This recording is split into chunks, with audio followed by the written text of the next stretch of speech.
Hi, loves, and welcome to the With Love Always podcast, a podcast to help you live the life you were created for. We are your hosts and your friends, Bree and Marissa, and we're so grateful you're here. We pray you listen and leave feeling more inspired, encouraged, and uplifted. Hey guys, welcome back to another episode. In today's episode, we're going to be talking all about summer, which I'm so excited. It is finally here. It is one of our absolute favorite seasons ever, so we're so excited to talk about all of the things related to the change in season. But as of course, with every episode, we kind of want to do a unique take. And so something specifically that's been on my heart is this phrase of blooming where you're planted. And I feel like that's such a beautiful metaphor and kind of intention as we enter into this new season. So I just kind of wanted to kick off this episode, talk about what that looks like for us. And then we're also going to share 7 ways to have the ultimate mindful summer. So 7 things that you can implement and 7 different fun ideas. But to start it off, like I said, this idea of blooming where you're planted, I feel like for me, as we kind of talked about previously with spring, of this idea of kind of the change in season, starting to bear new fruit, new life, I feel like summer is the time in which you kind of get to see some of the fruit of your labors. And for me, I just picture flowers truly blooming and thriving. And so that is kind of what I'm envisioning as I enter this new season. And I feel like specific to that, I think it's tempting, I know at least for myself, to suddenly focus on all the external things and to want to fill my schedule and to maybe even kind of notice some of the areas in which I feel like are lacking or the dreams that have yet to pass. But something I really want to encourage with this perspective is just to embrace everything that your life has to offer in the season, but also everything that it doesn't. And to not let that be something that's disappointing, but rather something that we can really dig our feet into and see the beauty of our life currently, see the beauty of this season, and just kind of have a refreshed perspective and hope as we enter into, I guess, kind of the second half of this year. And so, as always, we hope this conversation is so encouraging and uplifting.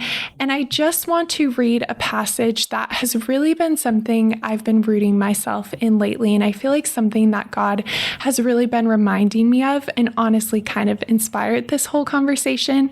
And it's Jeremiah 29 verses 4-7. And it reads, "This is what the Lord Almighty, the God of Israel, says to all those I carried into exile from Jerusalem to Babylon. Build houses and settle down, plant gardens and eat what they produce. Marry and have sons and daughters, find wives for your sons and give your daughters in marriage, so that they too may have sons and daughters. Increase in number there, do not decrease.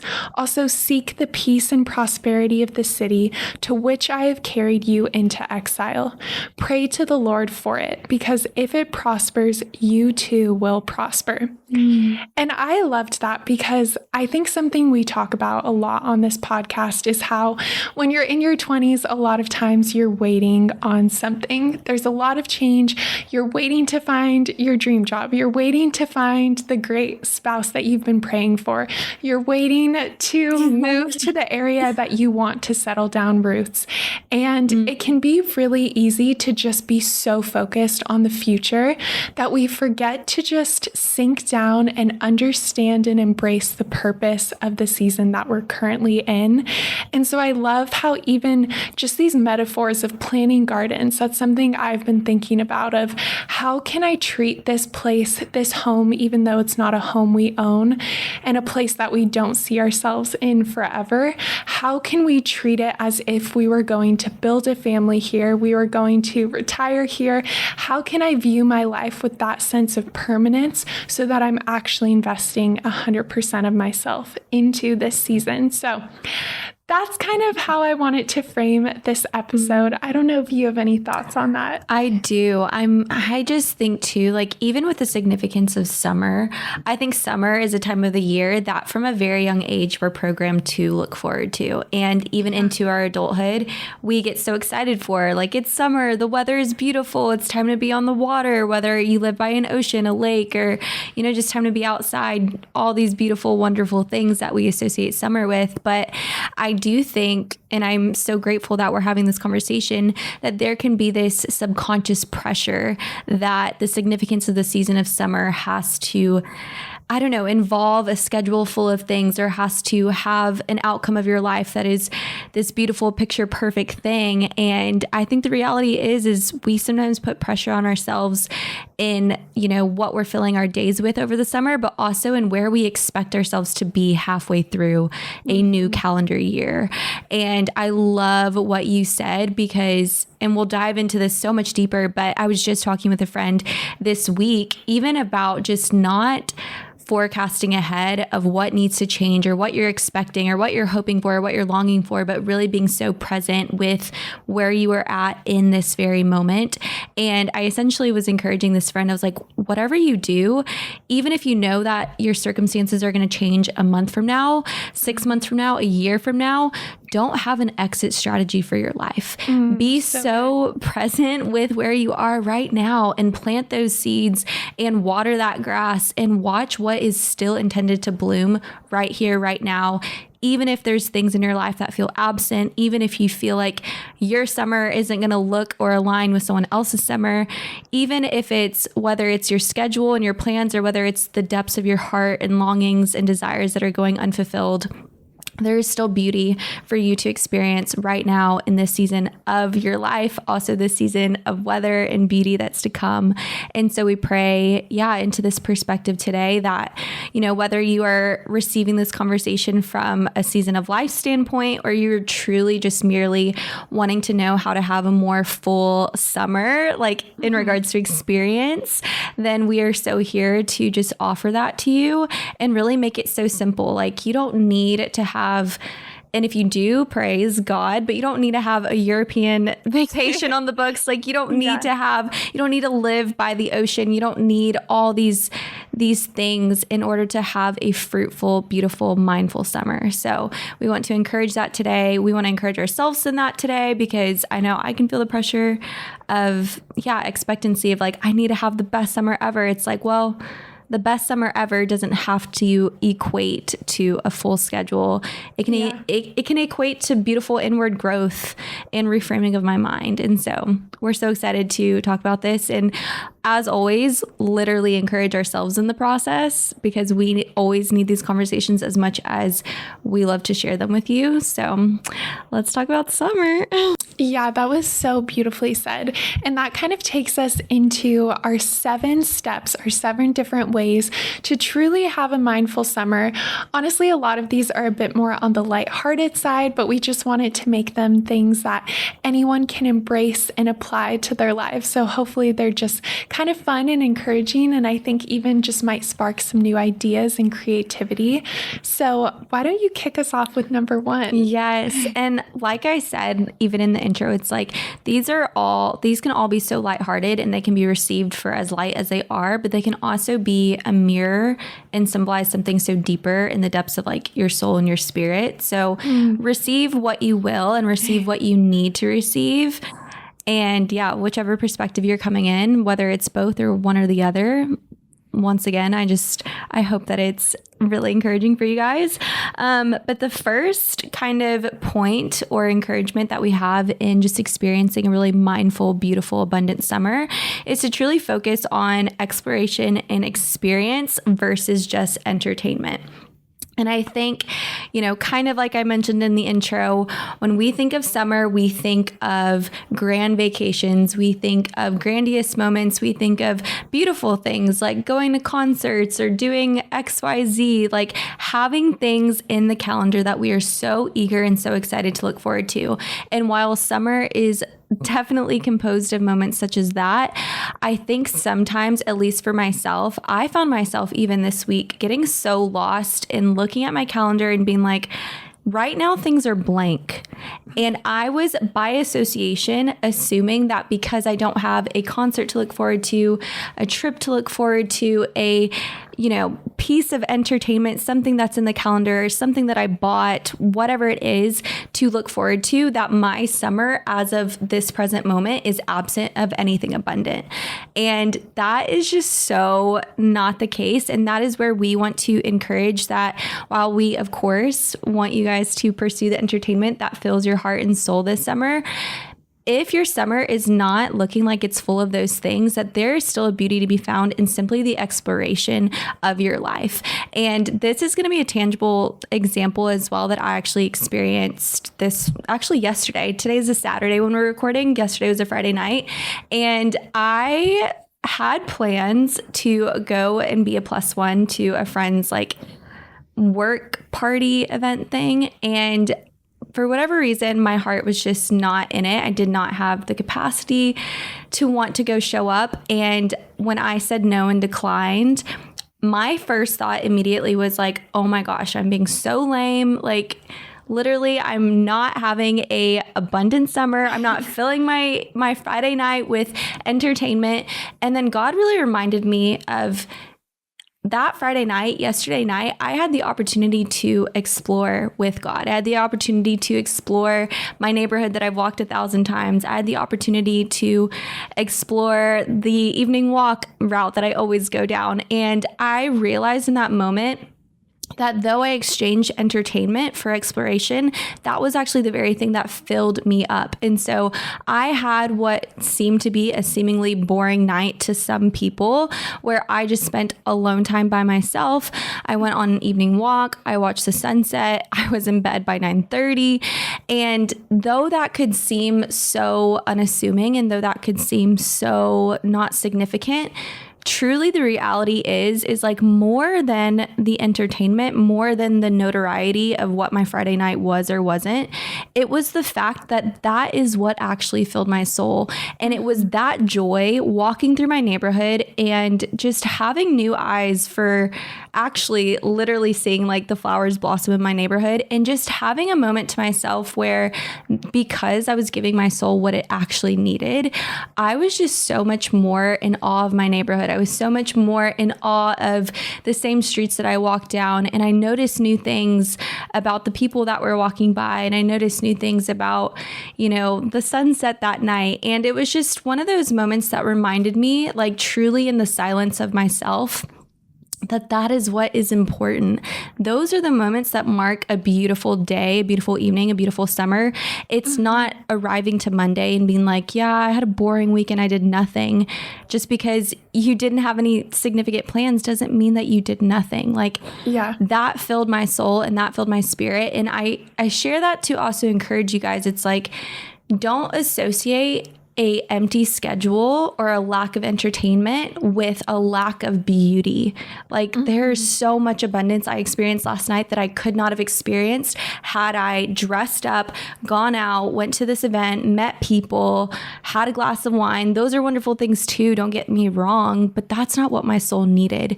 And that for me was choosing to be mindful.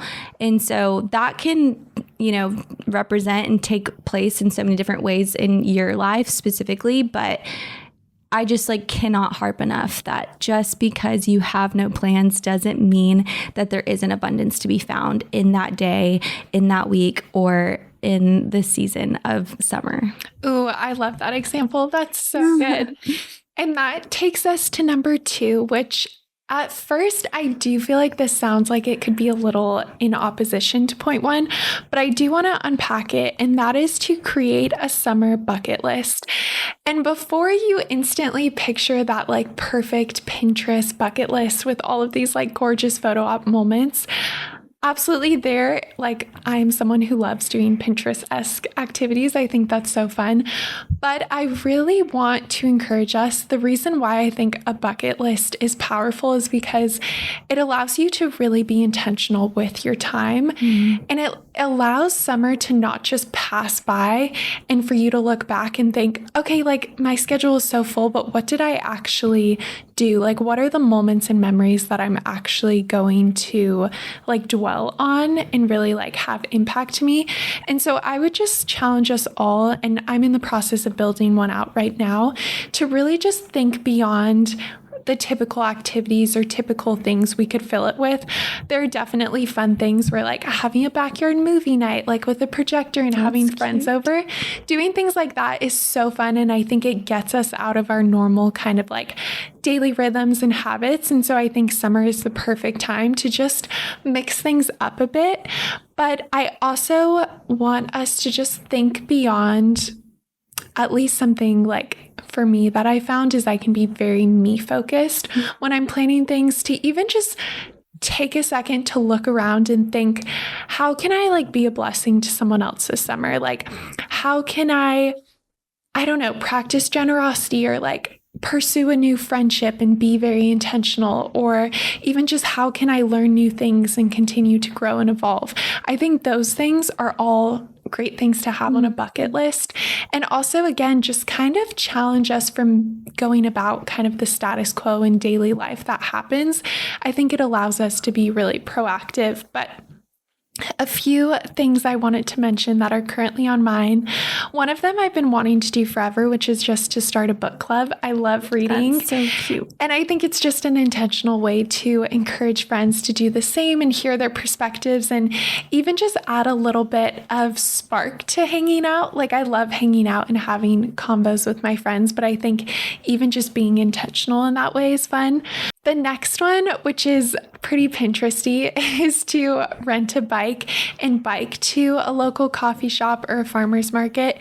And I actually just bought, I think it was yesterday or the day before, I bought a bike. You're kidding. And I am so excited. It was one of those things where I love my daily walks, but I was like, I think I just have been feeling the desire to bike that route and to bike kind of beyond. So I was like, I'm just going to do it. I'm going to buy a bike. This is something I'll want to do forever. Like, I love biking. So whether it's buying a bike, or also there's so many great spots where you can just rent a bike, or even like the city bikes in your area. Again, I think it just takes the day to day and like makes it more fun and special. Another one, which is more a like manifestation of the metaphorical aspect of that verse I read, of like talking about planting gardens. I gardened a few years back and I loved it, but I've just kind of been resistant to do it again. But I just am getting back into it very, very slowly. I just started planting some flowers in just like pots. And so I think I might do like a little herb garden and a flower garden, and then just kind of go from there. But I'm excited to do that.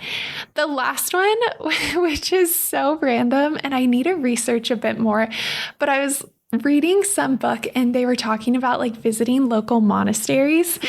And I would love to go on some kind of like silent retreat, whether it's for a day or a weekend, or like staying at a monastery, or I don't know, doing something like that, like a meditation day, some kind of like silent, I don't know. Nobody talk to me. I just think for me, That's that so beautiful. sounds like so restorative, so intentional, and also just so different. I think the monastery, like, I'm so fascinated with that way of life. So I love where it's not just like me by myself being silent, but also there's some kind of like relational component. So I just wanted to throw that in there to just kind of open up people's minds maybe a bit to, yeah, like somebody shared that and I was like, I've never thought about that. I'm gonna look into seeing what's local and what I could kind of explore. So those are some on my bucket list. It's very much in process. I love that.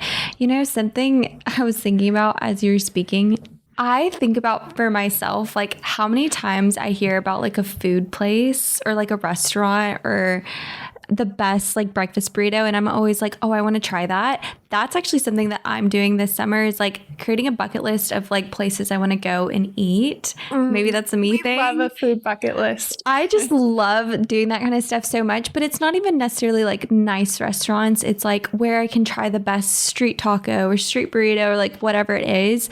And just like, for me also making a coffee shop bucket list, I feel like that's definitely something that I look forward to as well. Oh, that's so good. I love that.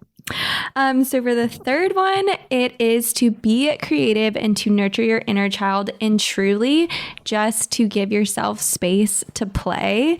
And I know that might sound so silly, and I'm going to once again share an example. I am not good at playing volleyball, okay? I live in California though, and everyone loves playing sand volleyball. And I, for so long, like actually would not go and play because in my head, I was like, I'm so bad. And then I had this moment the other weekend where I was like, I'm going to always be bad unless I give myself permission to literally play like a child, get outside and just enjoy myself. Like there is no expectation of what anything needs to look like. And so when I say like nurture your inner child and truly get outside and just play, like embrace that feeling of when you were a literal child and you just, everything was like awestruck and like wonder for you. And I say that with the story of me playing volleyball because there's been times I've like gone into playing beach volleyball, sand volleyball, and I'm like so in my head, I'm like, I'm so bad. This is that. But that specific Sunday, like 2 Sundays ago, I was like, I'm just here to have fun. Yeah, I'm not great. Yeah, I like duck instead of hitting the ball, but that's okay. Like I'm giving myself permission to just embrace it. Another example is I have a rooftop on top of where I live, and I literally like will eat lunch inside so many days consecutively. And I know you're so good at this, but I just had this moment where I was like, what would my inner child do? Like, what would I do instead of eating lunch inside in front of my laptop day after day?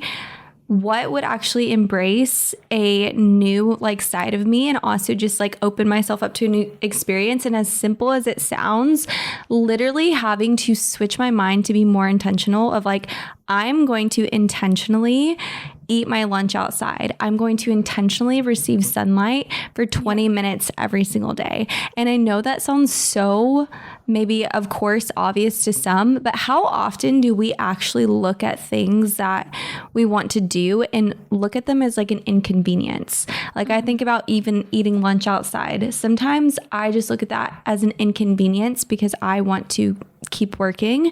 And so that's why we are like so emphasizing the part of like embracing your inner child. Be willing to be bad at something. Be willing to try something new. Be willing to take the extra 20 minutes to not be in a rush. Be willing to, you know, for us also, it's like going surfing. Be willing to not be the best at it, but just go out there and just have so much fun and find that thing that just really fuels your soul and almost like brings you back to this innocent place. And I think that's a part of being in your 20s. It's like you're old enough to, of course, one, be an adult, but also young enough to be able to so easily tap into your inner child. And so just find that thing that just lights you up and really brings you back to like this grounded, centered, kind of innocent way about yourself, whether it is like going outside picking flowers, whatever it is. Just find that thing that really just soothes and nurtures your soul. And it can be so simple, so unique to you, but those small efforts to truly choose that in your day to day will make all the difference for your mind, for your days, for your week, and for your summer. I love that. I love how when I'm around kids, they see the world in a new light and like truly the world is their oyster. And I'm like, I want to embrace more of that. Like, I feel like they're the definition of kind of romanticizing your life. Yeah. Like they take the most mundane things and they just add so much creativity to it. They kind of question everything. They're so explorative. I'm like, I want to be more like that. I think it's so fun. So that is such a powerful one. And that brings me to number 4, which we touched on a little bit, but it's you don't have to book your dream vacation to explore new areas. And I am someone who's not amazing at going on trips, but I will say the pro to that is I've become really aware, again, I'm spoiled growing up in Southern California, but just of how there's so much to explore. I've lived here my whole life within like a 3-hour vicinity. And there are so many cities and new places always opening up and new hikes and just, I don't know, there's so many opportunities to explore beyond my little community. And I just have so much fun being a tourist, like in my own city. And so I think like I just so want to encourage people, because I think the number one thing people will ask when they talk about summer is like, what vacations and trips are you planning on taking? And I'm like, you really don't have to do any of that. I think that can be so fun and such a blessing. But if you're at all feeling discouraged about that, I just kind of want to encourage you that there's so much around you that I just want you to have the opportunity to see in a new light, or to go on that little road trip, do that little staycation, visit that friend that's a city over and stay with her for the weekend. Just little things like that. Even, like I said, going on a different hike or going camping. I think there's so much beauty around us that we can walk to or drive to. And I think that's such a blessing. So I hope that one just causes you to maybe reevaluate where you live a bit, or even those things where we're like, even when people come to visit, I think we all do things differently. Yeah. Like I wish sometimes I would live my life as if I always had guests over and like Such staying. a good way to think about it. Because there's so much I would do where a lot of times I'll be like, oh, I can go to that beach anytime. There's so many like beaches I've never been to. I go to like the same handful of ones, yet there's just like so much beauty down the street that I want to explore. That's such a good point. And like I even had this moment the other day where I always like literally walk the same route when I'm going my evening walks. And living in Venice, I'm so grateful it is so walkable that I've almost like convinced myself, like I've walked every street. I know every single like road in the neighborhood of Venice. And in some ways that is true, but I literally felt like I had this moment where I was walking. I decided to take a different like left turn instead of the usual right.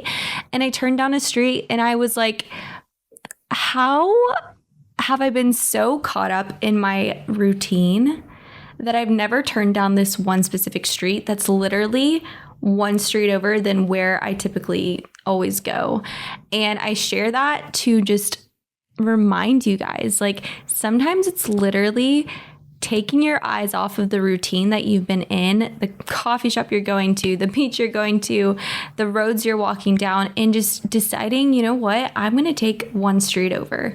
And literally the beauty that I found in looking at different houses that day was everything to me. And all it took was for me to just get out of my own way and just do one thing a little bit different. And that, you know, made my evening so special for me, as small as it is. And I think the more we can accumulate moments like that, where we're willing to do one small thing a little bit differently, it really just invites you to, just see your own city in such a new way, in such a new light. And so the next one is something that you guys know I'm very passionate about, and we actually have an entire episode on this, but it is truly just to romanticize your every single day life and just remain so present and grateful for each and every moment of your day. And I know that this is something that we hear so often, but it's one thing to hear it. It's one thing to visually see it on social media. It's another thing to truly, in the overflow of your heart, be living that out, to really romanticize your day and what that looks like. And I want to share some little examples. I mean, we do have a whole episode on this if you are so curious of even the inner workings of our minds when we try to pursue a very romanticized life. But living a romanticized life is not one that we're romanticizing on behalf of displaying to other people. I think that is where the concept of romanticizing your life gets wrong and just twisted, because I think people are so willing to romanticize their life in order to share and post about their life. But what does that look like behind closed doors? What does that look like when no one's looking? What does that look like when if nobody knew what you were doing, would you still live a very present, grateful, and romantic life? And I think about, for myself, like the active thoughts that I have in my mind on my day to day are ones of truly just so much thankfulness. You know, whether it's when I'm waking up, and I wake up in the morning and I drink the same pot of coffee every single day, but yet somehow the pattern of my mind and the words that come out of my mouth are, oh my gosh, I'm so grateful. I'm so excited to drink this right now. I literally had a moment the other day where I was drinking water and I was like, this is so good. And my friend looked at me and they were like, I don't think I've ever heard someone so delighted like by water. Like you're literally like, this is so good, as if I'm eating this amazing meal and I'm drinking a glass of water. But it's because I've postured my heart to be so grateful towards that. I had a moment the other day when I was working out. And to be honest, like I was just kind of tired. I really didn't want to work out. And I was just like kind of in a funk. And I'm literally in the middle of this workout class. Like there are people around me and I just look at myself in the mirror and I'm like, I literally tell myself, I'm like, I am so grateful for my body. And I just kept working out. And yeah, that might have been silly, but it's like, it's the actual activity of vocalizing out loud to yourself how grateful you are to simply be alive, to have an existence, to be able to experience the same mundane things that you may be experiencing day in, day out. And I promise you, more than the things that you're experiencing, it's your posture of heart towards them that will make all the difference. Me, like declaring out loud over my body, oh my gosh, I'm so grateful for my body. Thank you, body. Literally, as I'm in the middle of a workout class with people around me. You don't have to say it out loud because that could be weird, but I didn't care. That rewired my brain in that moment to just be so grateful that even through exhaustion, I'm moving my body. When I'm drinking that cup of water, being like, whoa, this is the most refreshing water that my body needed. It's like being so grateful for something literally so simple. And I promise you, it will just give you fresh perspective on the same things day in and day out.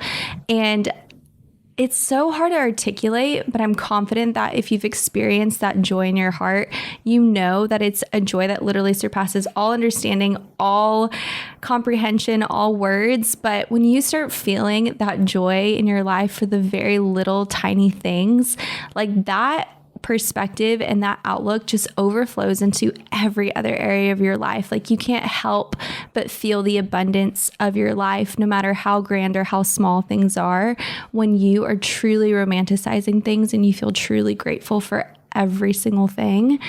It makes all the difference. And it even makes the bad days not as heavy, not that it erases them, but it really is just the power of the workings of your mind.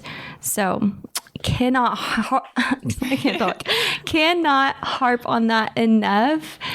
Just find something that you can be so in awe of, maybe something that you've never really noticed in your life or you've never been truly grateful for, but just say it out loud. Maybe that's my challenge to you guys.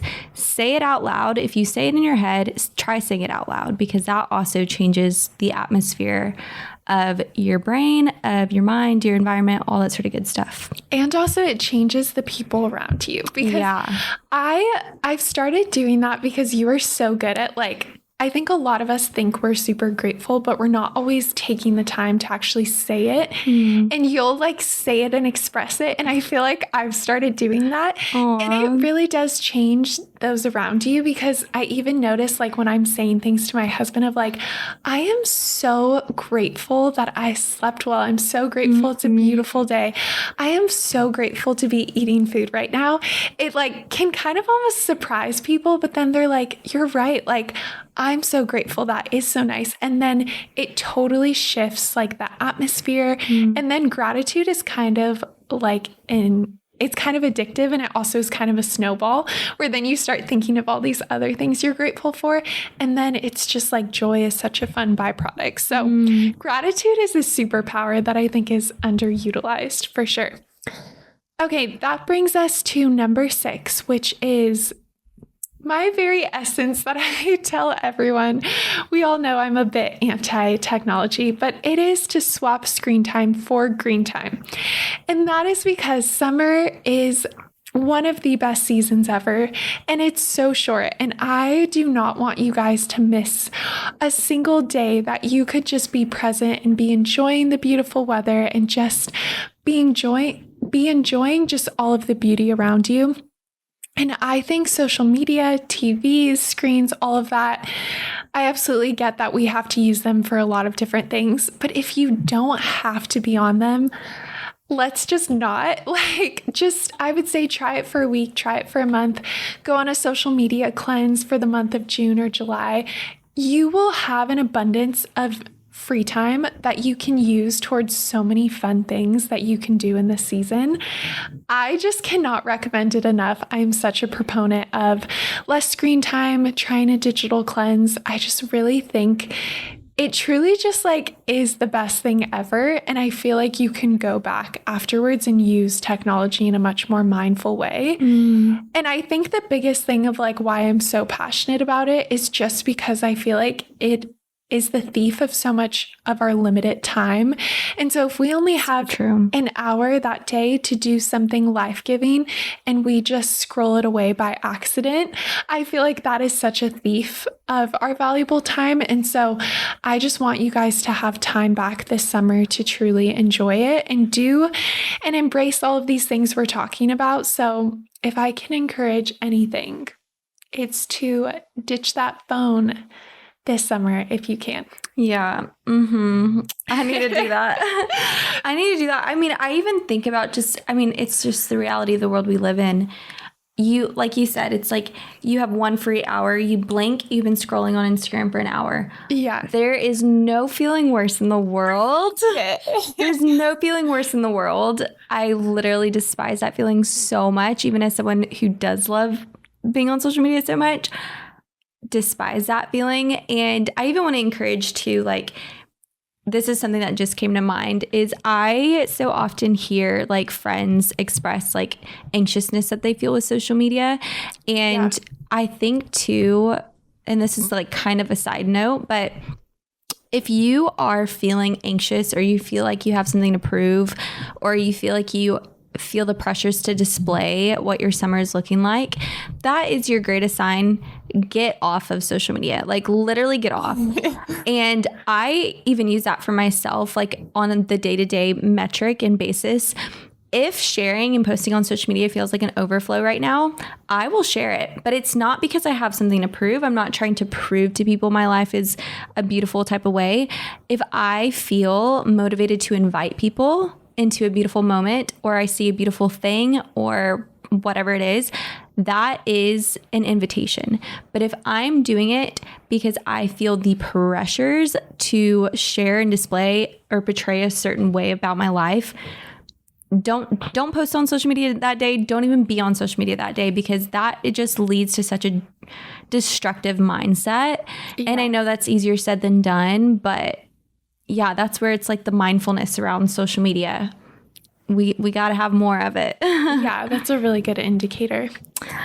So last but not least, a very big encouragement that we have for you guys over having a mindful summer is to truly just get so nostalgic with yourself. And this kind of wraps into a few of our different encouragements of, nurturing your inner child, also romanticizing life. But what we mean by getting nostalgic is really tapping into yourself and kind of sit in remembrance and think back to when you were a child, or when you were younger, or maybe even last year, whatever it is. It's what is a hobby, activity, something that you used to love to do that maybe you haven't done in a long time, or maybe it's something you haven't even given yourself the time to consider or think about.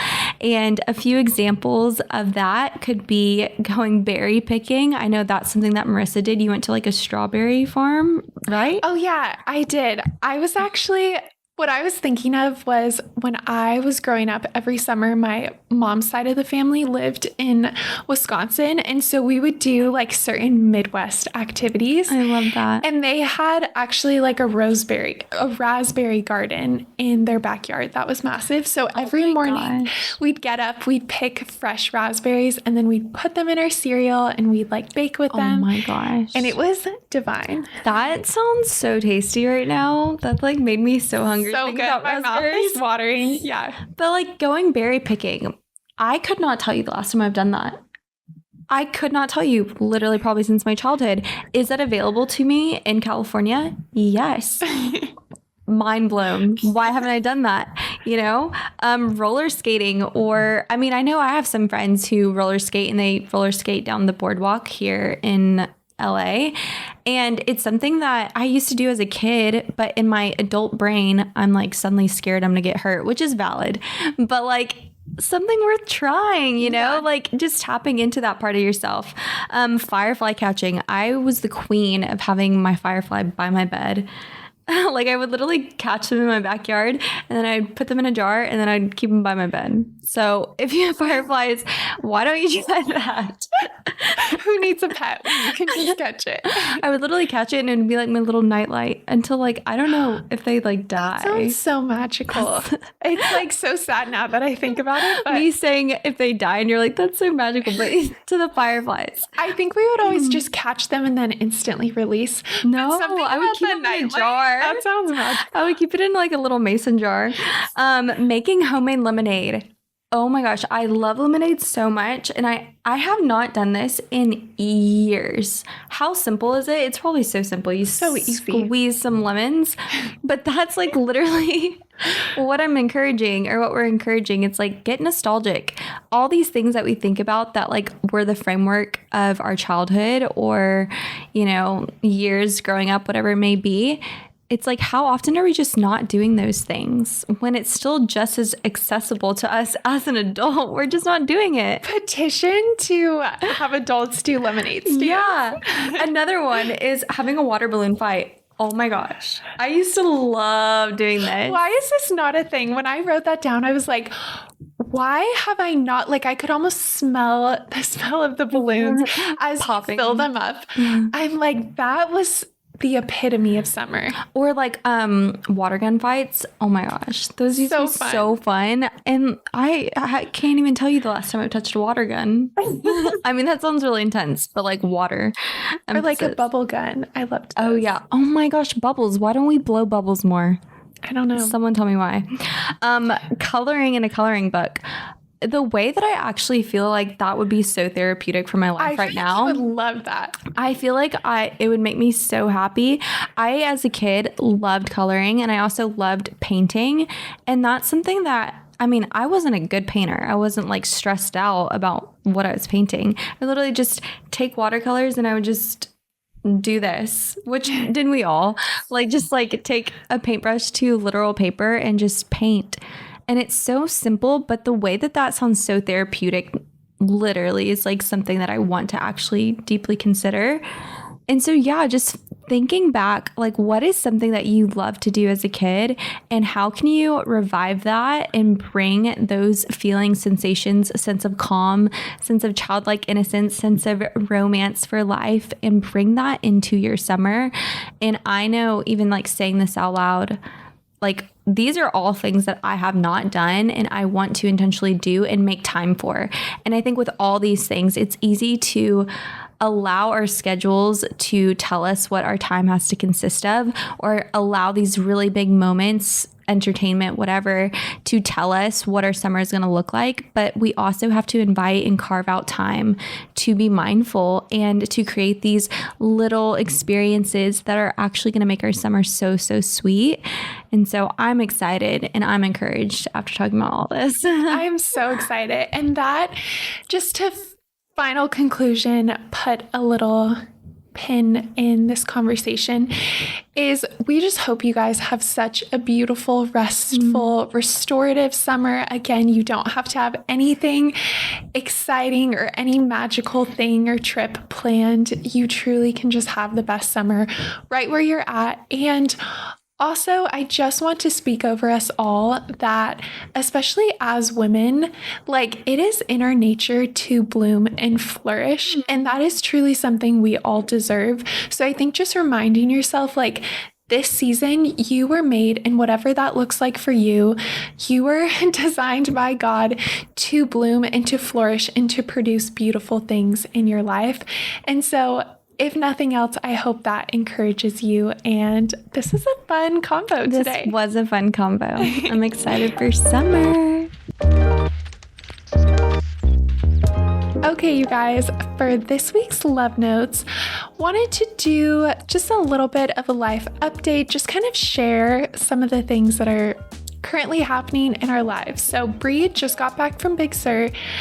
I haven't heard about it, so I just wanted her to give us a little glimpse into her very magical trip up north. Yes. Oh my gosh. Well, it was so fun because, I mean, I've now lived in California for 1.5 years, but I've been a SoCal girl, and this was actually my first time going up to Northern California. So that was a really, really special experience for me. So me and my friend Lauren, we did the classic Highway 1 down Big Sur. And it was truly such a beautiful, like magical trip and experience. And I think Lauren and I travel really well together because we are definitely the types, like, while I do love a wonderful experience, I can appreciate a good restaurant, I can appreciate a good hotel. We're also very adventurous in the sense of, like, you can throw me in a sleeping bag on the side of the street and I'd probably be fine. Not that we actually did that, but we ended up spending, of course, I mean, it's road trip kind of vibes, a majority of the time in the car. And we decided, actually, once we arrived to Carmel and started making our way down, that we truly just wanted to soak up as much of the views as possible. So every single meal we ate from the car, and it was actually, like, oh, I love that, the best thing ever. Like, for the day we kept going back to this same, like, deli place, and we would buy our $8 sandwiches. We'd buy like 2, and we planned to eat it for lunch and dinner.